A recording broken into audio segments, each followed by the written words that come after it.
আসসালামু আলাইকুম ওয়া রাহমাতুল্লাহি ওয়া বারাকাতুহু। ডিয়ার স্টুডেন্ট, আজকে আমরা রাসায়নিক বন্ধন সম্পর্কে জানব।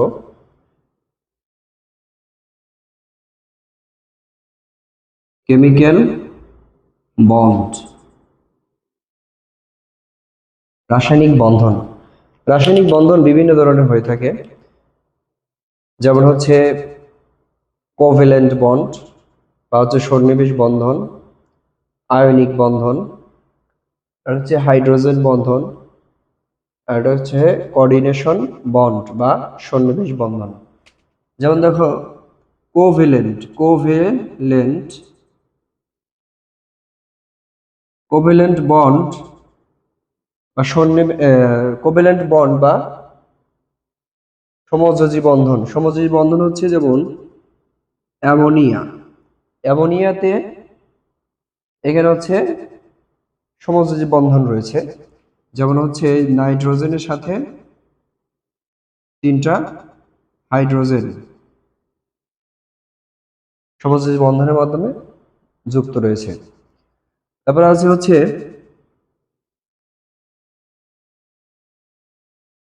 আয়নিক বন্ড বা হচ্ছে আয়নিক বন্ধন, যেমন হচ্ছে কপার ক্লোরাইড, এখানে 2+, ফেরিক ক্লোরাইড 3+, তারপরে হচ্ছে sodium chloride 1+, ammonium hydroxide 1+, etcetera. এরকম আরো অনেক আছে। তারপরে হচ্ছে সন্নিবেশ বন্ধন। সন্নিবেশ বন্ধনে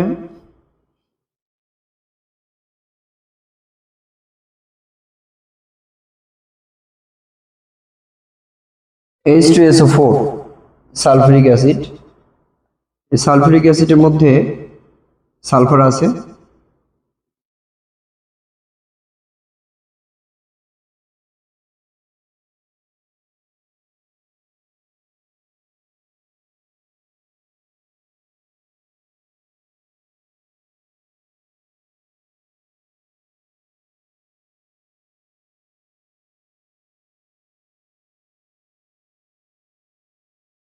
H2SO4, এই যে এখানে সালফারের সাথে অক্সিজেন একটা কোঅর্ডিনেশন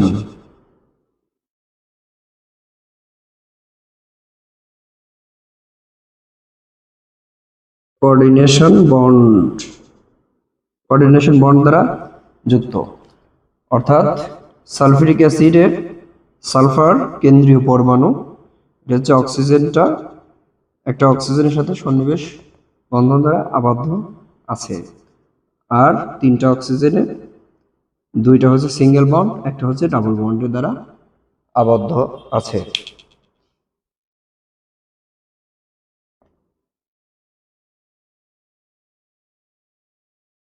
তারপরে হচ্ছে হাইড্রোজেন বন্ড।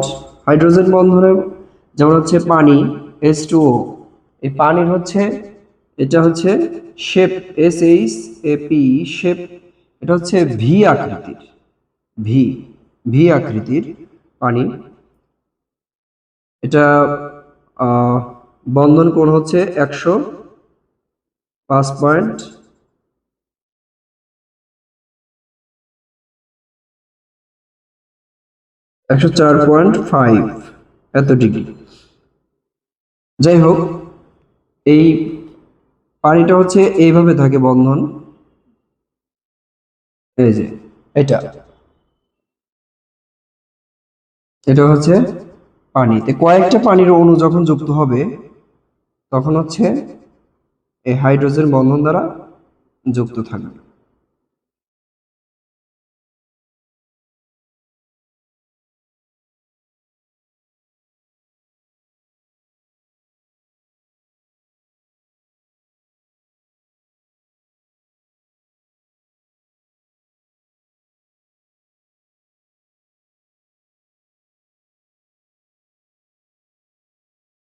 এরকম এই যে এইখানে হচ্ছে এটা হচ্ছে হাইড্রোজেন বন্ধন,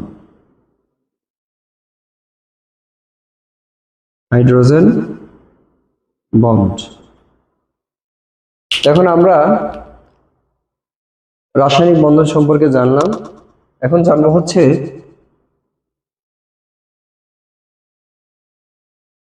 কিভাবে, এখন জানবো আমরা যে কিভাবে হাইব্রিডাইজেশন শনাক্ত করা হয়, কিভাবে হাইব্রিডাইজেশন শনাক্ত করা যায়। এটা একটা সূত্র আছে, যেমন n equal to half into V plus M minus C plus A. এই ল বা সূত্র দ্বারা আমরা হচ্ছে হাইব্রিডাইজেশন শনাক্ত করতে পারবো। হাইব্রিডাইজেশন মানে বন্ধনের যেটা হাইব্রিডাইজেশন।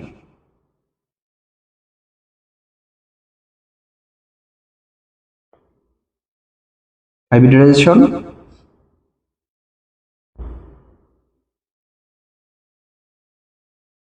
এনশিওর, শনাক্ত করতে পারবো, নিশ্চিত হতে পারবো। এখানে এই এনটা হচ্ছে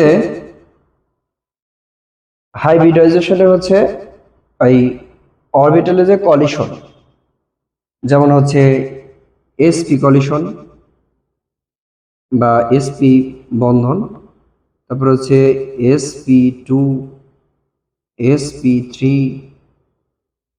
sp3d sp3d2, এরকম হচ্ছে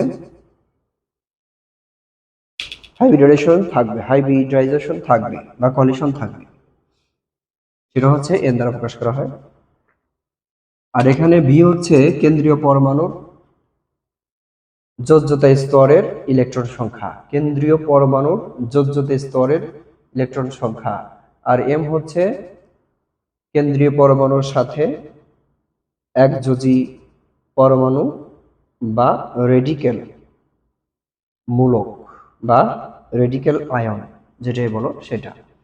আর এখানে হচ্ছে ক্যাটায়নের নাম্বার বা সংখ্যা, হচ্ছে এতে হচ্ছে অ্যানায়নের নাম্বার বা সংখ্যা, সি হচ্ছে সালফার হেক্সাফ্লোরাইড। এখানে কেন্দ্রীয় পরমাণু হচ্ছে সালফার, আর এফ হচ্ছে ফ্লোরিন। এই ফ্লোরিনটা হচ্ছে এই যে যোজ্যতা স্তরের সাথে অর্থাৎ যে কেন্দ্রীয় পরমাণুর সাথে এটা মূলক হিসেবে থাকবে বা পরমাণুমূলক বা রেডিকেল হিসেবে থাকবে। এখানে যদি আমরা এটা হিসাব করি তাহলে n ইকুয়াল টু, দেখো n equal to half into এখানে ভি, এখানে এস যোজ্যতা স্তরের অর্থাৎ সালফার হেক্সাফ্লোরাইডের সালফারের যোজ্যতা স্তরে কতটি ইলেকট্রন আছে। সালফার আমরা জানি হচ্ছে যোজ্যতা স্তরে ইলেকট্রন থাকে 6টি, যোগ। আর এই ফ্লোরিন, ফ্লোরিনে এই যে ফ্লোরাইড, এটা 6টা,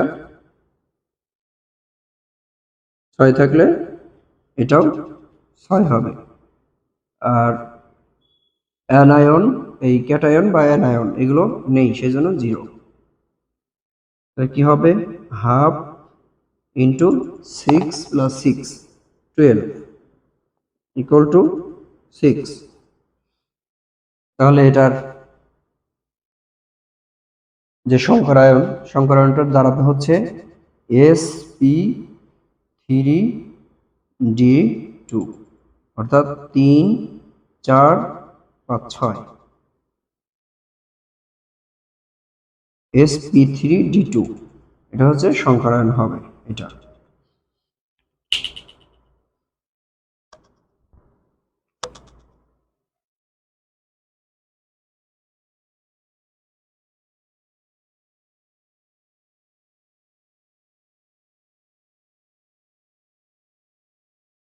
নেক্সট আমরা দেখি, সেটা হচ্ছে আয়োডিন হেক্সাফ্লোরাইড, হেপ্টাফ্লোরাইড। আয়োডিন হেপ্টাফ্লোরাইড দেখি। আয়োডিনে আমরা জানি হচ্ছে যোজ্যতা স্তরের ইলেকট্রন সংখ্যা হচ্ছে আয়োডিনের 7টি। তাহলে half n equal to half into এটা হচ্ছে 7 প্লাস m।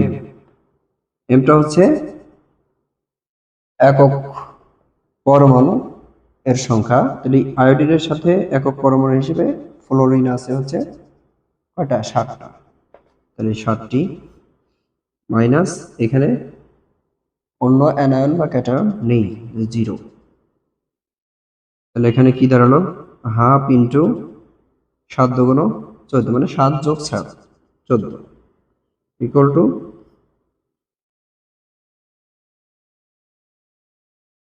7। 7 দুগুণ 14। তাহলে হাইব্রিডেশন দাঁড়ালো হচ্ছে sp3d3। 3 4 5 6 7।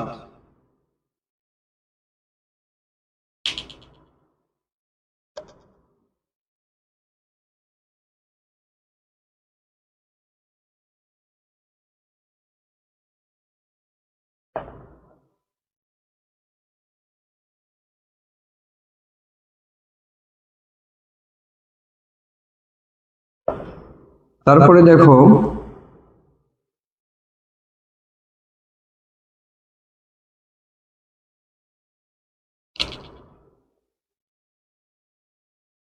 কোবাল্ট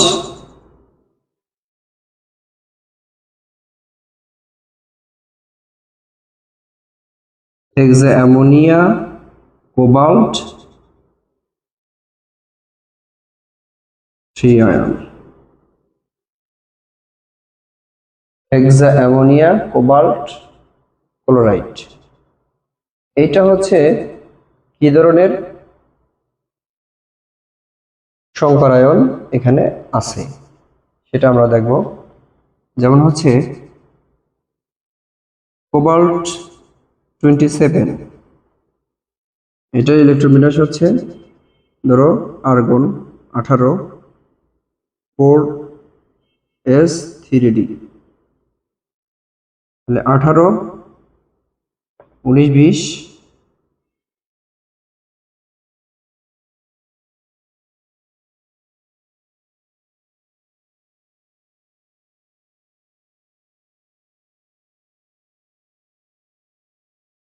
আর 7।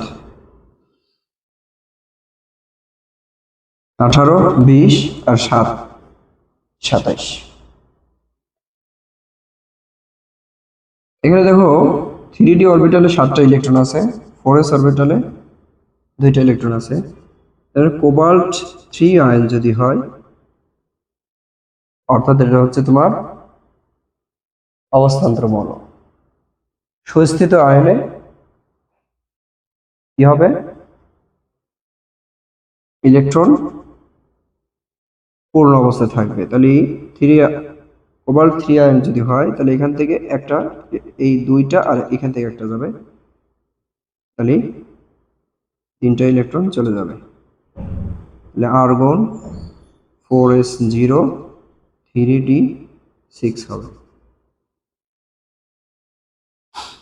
এবার দেখো এখানে আমরা যে কোবাল্ট 3 আয়ন, এটা হচ্ছে আমরা দেখবো যে কি ধরনের কলিশন বা হচ্ছে সংকরায়ন আছে।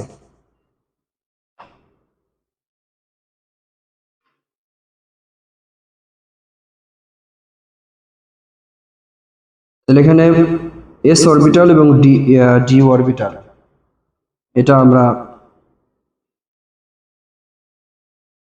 বিজ্ঞানী আফবাউ নীতি অনুসারে আমরা বিজ্ঞানী হুন্ডের নীতি অনুসারে আমরা দেখি যে 4s, এই যে 2টা 4s, তারপরে হচ্ছে 3d,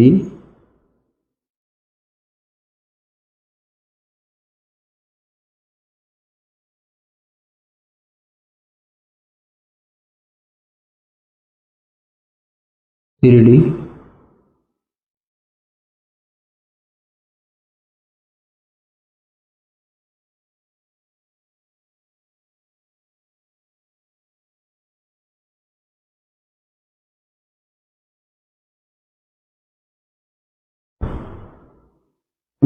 দেখো ক্লিয়ার ভাবে, সেটা হচ্ছে এখানে আমরা কোবাল্ট 27, এটা হচ্ছে তোমার হচ্ছে অ্যাটমিক নাম্বার, পরমাণু সংখ্যা। পরমাণু সংখ্যা দিয়ে আমরা যদি ইলেকট্রন বিন্যাস করি তাহলে আর্গন 4s স্কোয়ার 3d7 হয়। তারপরে কিন্তু একটা 4s আছে, সরি 4p আছে, তারপরে একটা 4p আছে। হ্যাঁ, এখানে কিন্তু ইলেকট্রন নেই, জিরো। এখানেও যদি 4p দেই তাহলে ইলেকট্রন জিরো। তাহলে cobalt 3 আয়নে 4s orbital 0, 4p orbital 0, 3d orbital 6। তাহলে এইভাবে যদি আমরা এই বিজ্ঞানী হোল্ডের নীতি অনুসারে আমরা যদি এটা অঙ্কন করি, তাহলে ডি অরবিটাল তো আমরা জানি 5টা, 1 2 3 4 5, আর একটা হচ্ছে 4s, এস হচ্ছে 3টা, sorry 4p, px py pz। হ্যাঁ,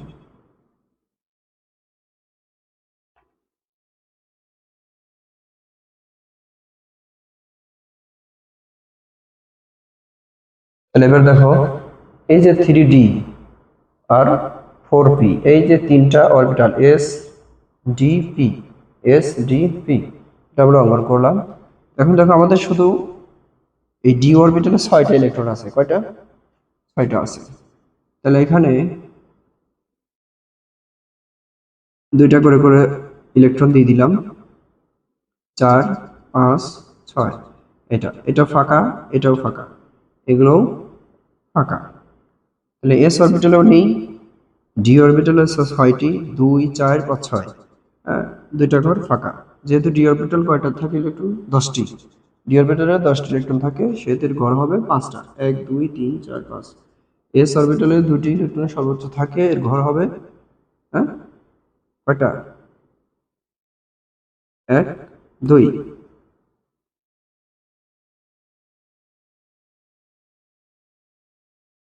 সরি, এর ঘর হবে হচ্ছে 2টা। আর পি অরবিটালে 6টি ইলেকট্রন থাকে, এর ঘর হবে হচ্ছে 3টা, 1 2 3। 2টা করে ইলেকট্রন যাবে। এখানে যেহেতু ইলেকট্রন নেই, ইলেকট্রন যাবে না, ফাঁকা থাকবে। এখানে কোবাল্ট 4s এ যাবে, এখানেও যাবে কোবাল্ট, এখানেও যাবে কোবাল্ট, সরি এখানে হচ্ছে অ্যামোনিয়া, তো অ্যামোনিয়া যাবে, অ্যামোনিয়া, কোবাল্ট না, ammonia. NH3, NH3, NH3, ammonia.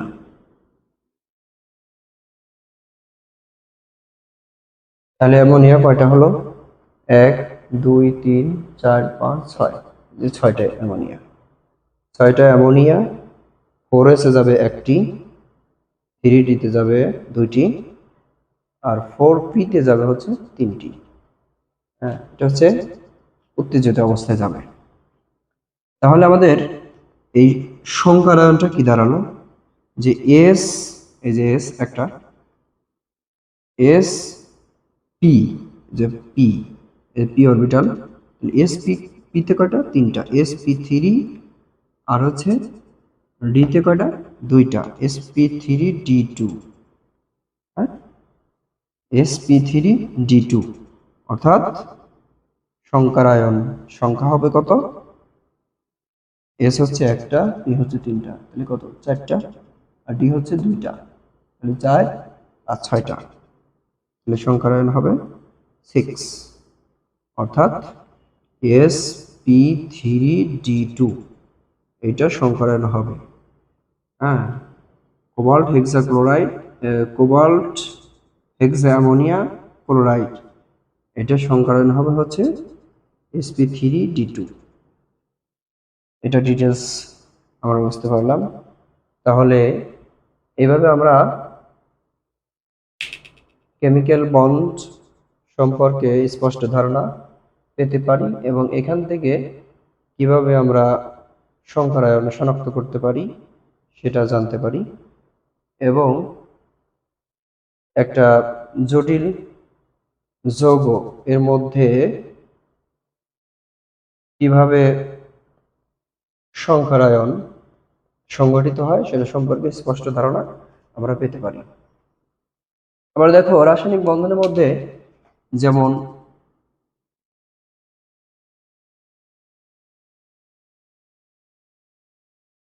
এটার নাম হচ্ছে অ্যাসিটিলিন বা ইথাইন, অ্যাসিটিলিন বা ইথাইন। এখানে আমরা জানি যে একক বন্ধন হচ্ছে সিগমা, এই একক বন্ধন এটা কার্বন হাইড্রোজেনের সাথে সিগমা বন্ধন আছে। আর এইখানে আছে হচ্ছে দুইটা পাই বন্ধন, দুইটা কি পাই বন্ধন প্লাস একটা হচ্ছে সিগমা বন্ধন, দুইটা পাই বন্ধন আর একটা কি সিগমা বন্ধন। এভাবে রাসায়নিক বন্ধন দ্বারা গঠিত থাকে। এখন দেখো, এখানে হচ্ছে এই যে সিগমা বন্ধন, এটা হচ্ছে সামনাসামনি কলিশন হয়, সামনাসামনি কলিশন হয়। হ্যাঁ, এই মুখোমুখি কলিশন, মুখোমুখি কলিশন বা সামনাসামনি। আর পাই বন্ধন হচ্ছে পাশাপাশি কলিশন হয়। হ্যাঁ, পাই বন্ধন।